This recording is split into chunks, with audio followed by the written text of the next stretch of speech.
Hi, I'm Deanna Carroll.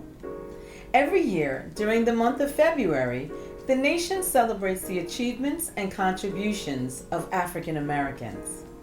Our contributions in science, politics, art, music, theater, medicine, sports, and many other areas have helped to shape and form this country.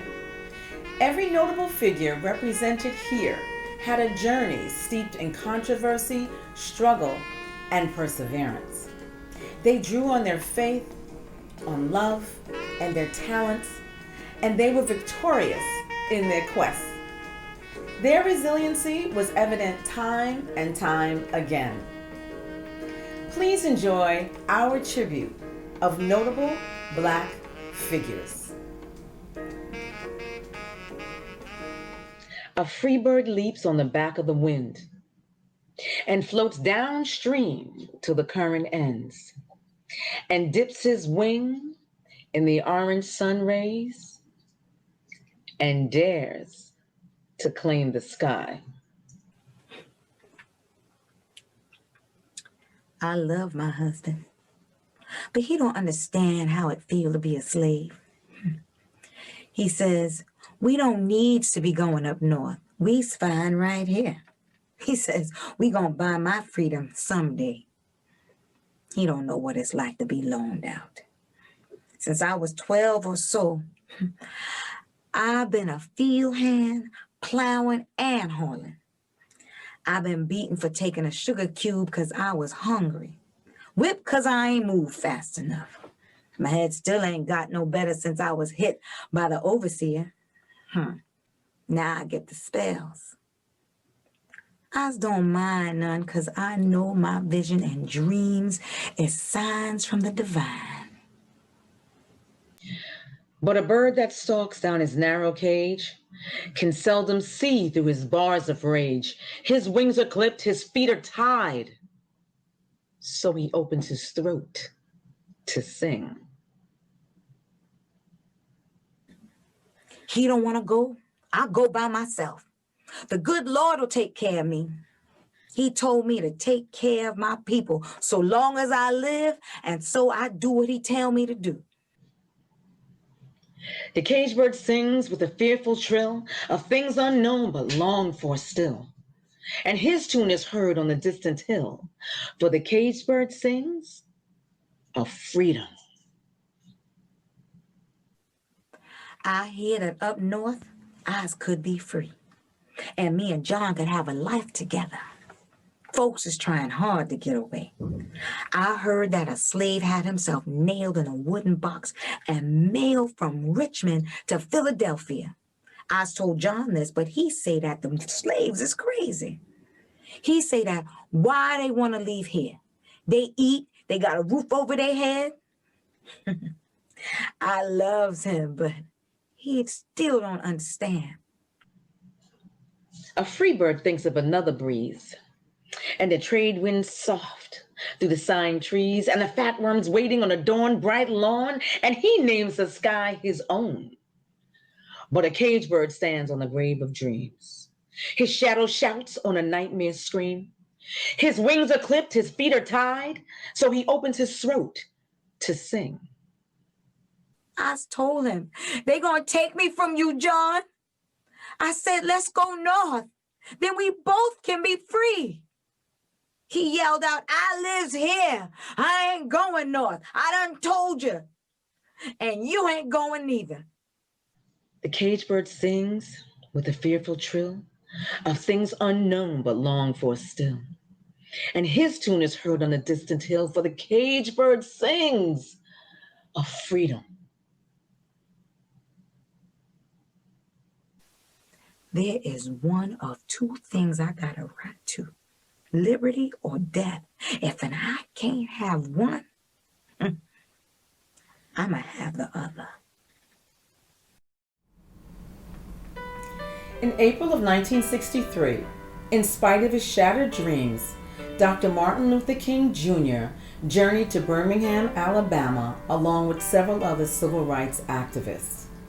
He went with the hope that the white religious leadership of that community would see the justice of our cause and with deep moral concern would serve as the channel through which our just grievances could reach the power structure. He also hoped that each of them would understand. But he was not only disappointed, he was imprisoned.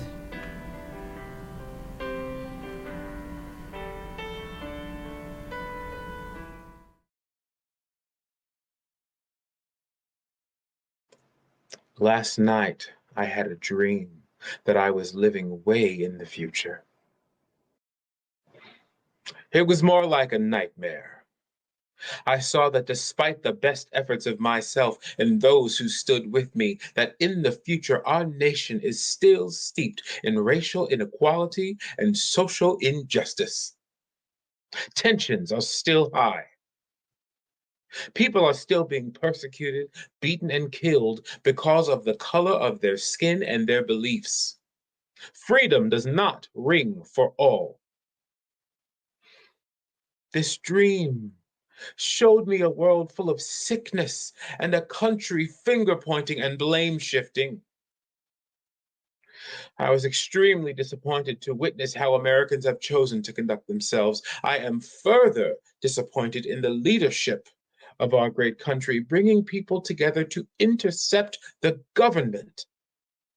I saw a country out of order and spewing hate.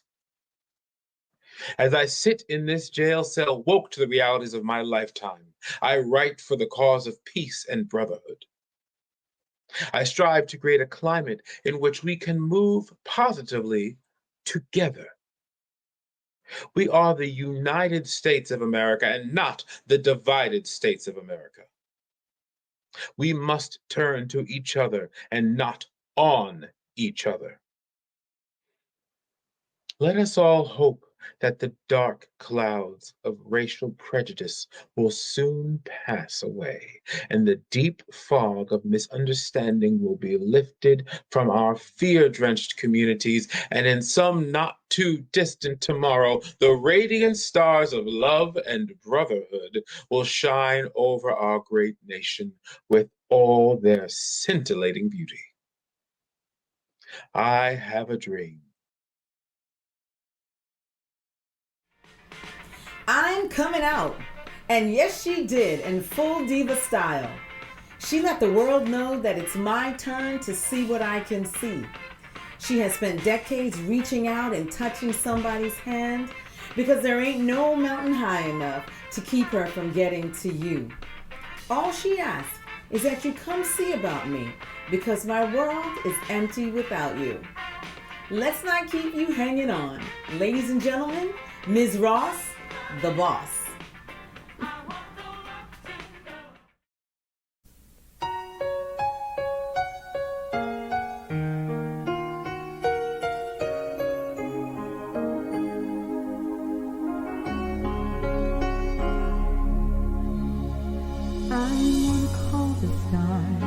Down from the sky, I wanna live a day that never dies. I wanna change the world only for you. All the impossible I wanna do. I wanna hold you close under the rain.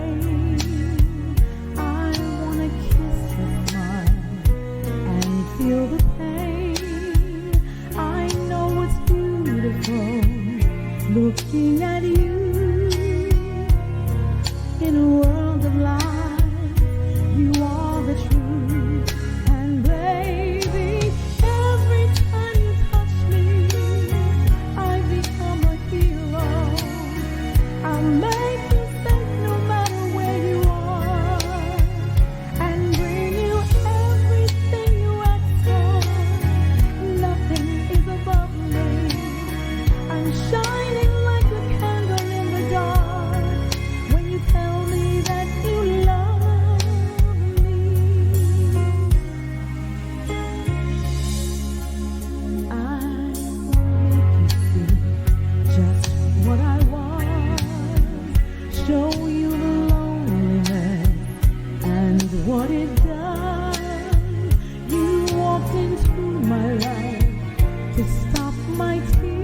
Shelton Jackson Spike Lee is a film director, producer, screenwriter, actor, and professor.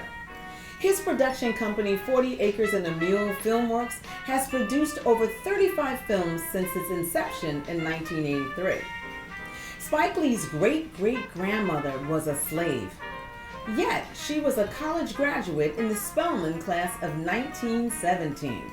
She taught art for 50 years, and she saved her Social Security checks for her children's education. His grandmother was also an alumna of Spelman College, class of 1929, and she lived to be 100 years old. It was Spike's grandmother who paid for him to attend college.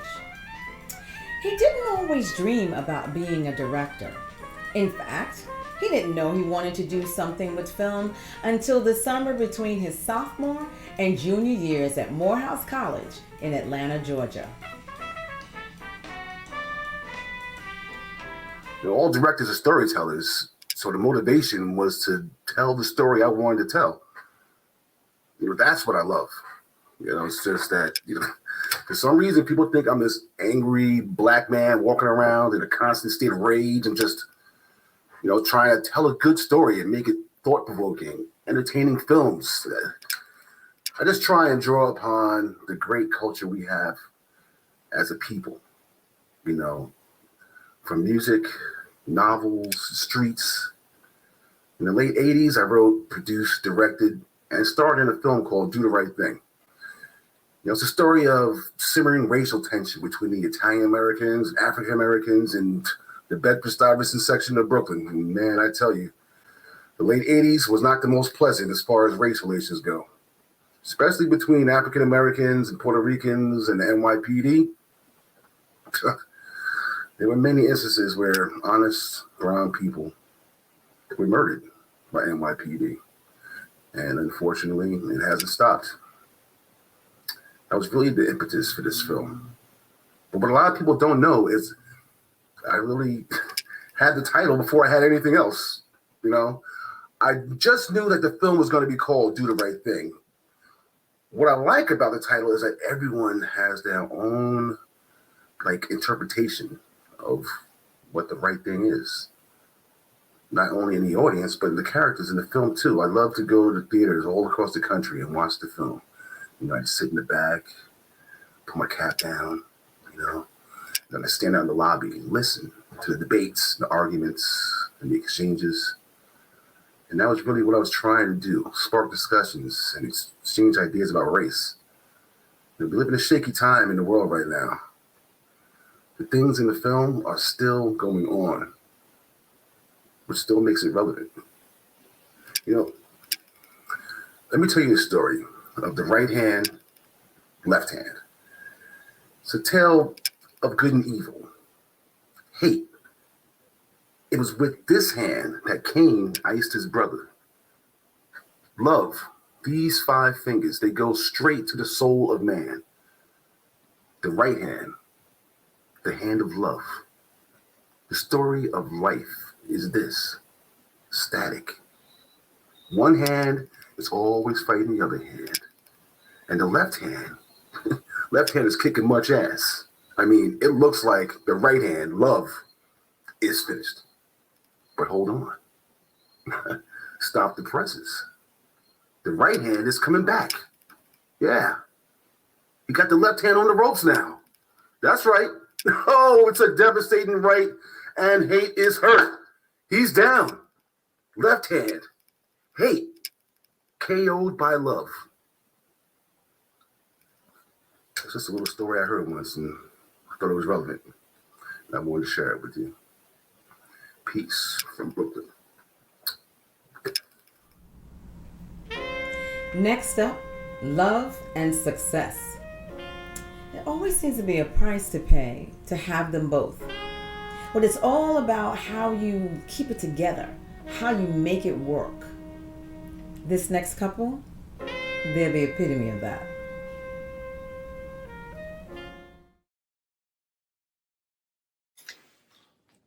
If anyone tells you that being in love and loving someone is easy, then they're telling you a half truth.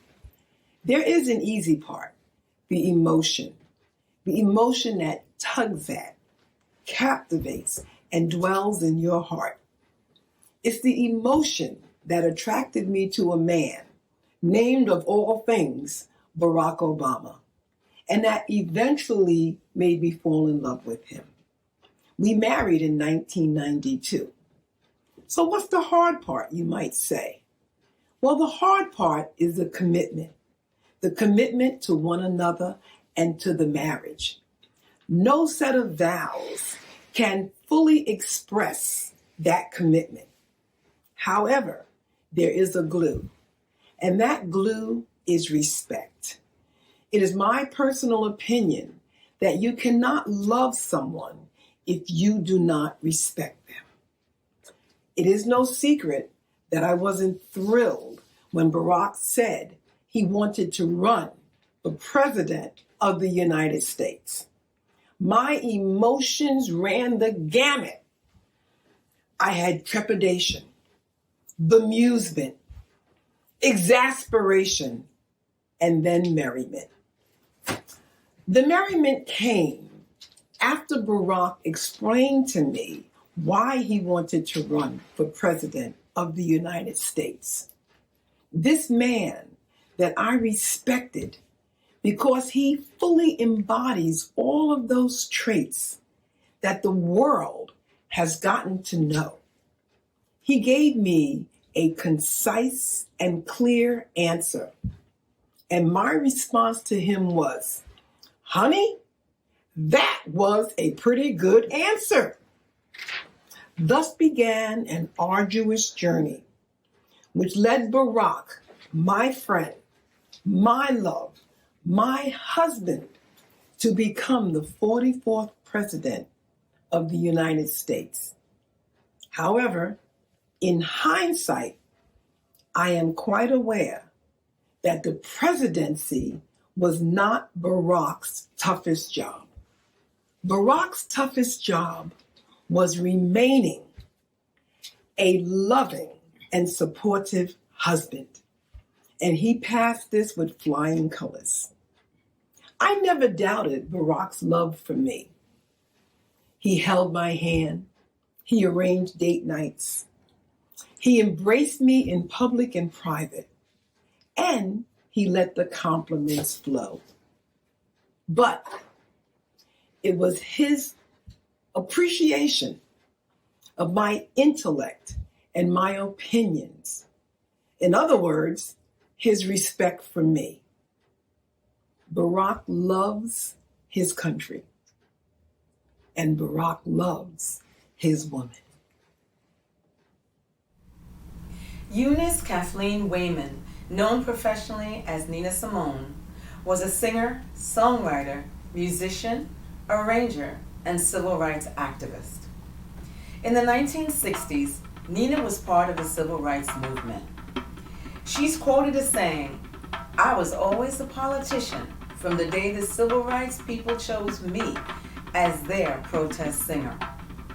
She was a classical pianist and she attended Juilliard School of Music. Although her music spanned a broad ranges of musical styles including jazz, blues, folk, R&B, gospel, and pop, she referred to her music as Black classical music. She later earned the moniker High Priestess of Soul, for she could weave a spell so seductive and hypnotic that the listener lost track of time and space as they became absorbed in the moment. Freedom, to her, was no fear.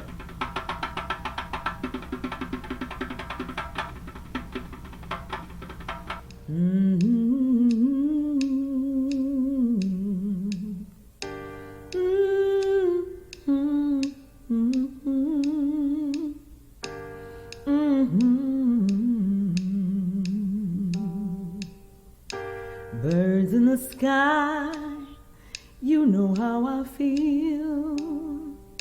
Sun in the sky, you know how I feel. Breeze drifting on by, you know how I feel. It's a new dawn, it's a new day, it's a new life for me, and I'm feeling good. Fish in the sea, you know how I feel. Rivers running free, you know how I feel. Blossoms on a tree, you know how I feel. It's a new dawn, it's a new day, it's a new life for me, and I'm feeling good.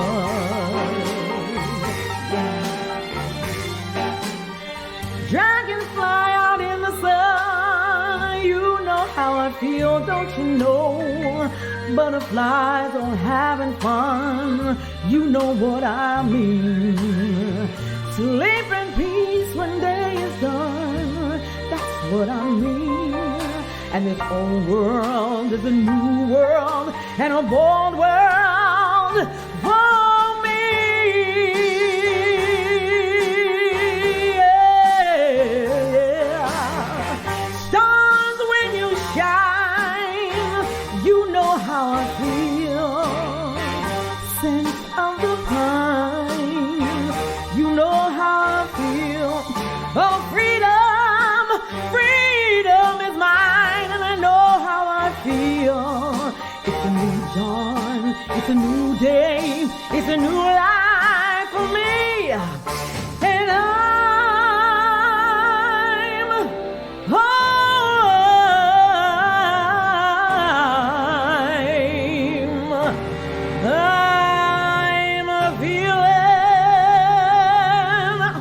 I'm feeling good.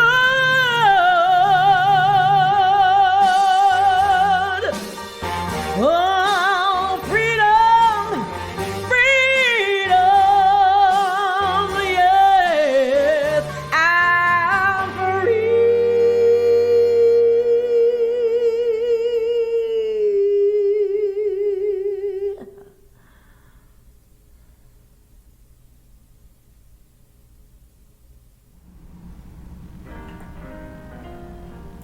Thank you for watching a tribute to notable Black figures, an Emerald Music and Productions presentation.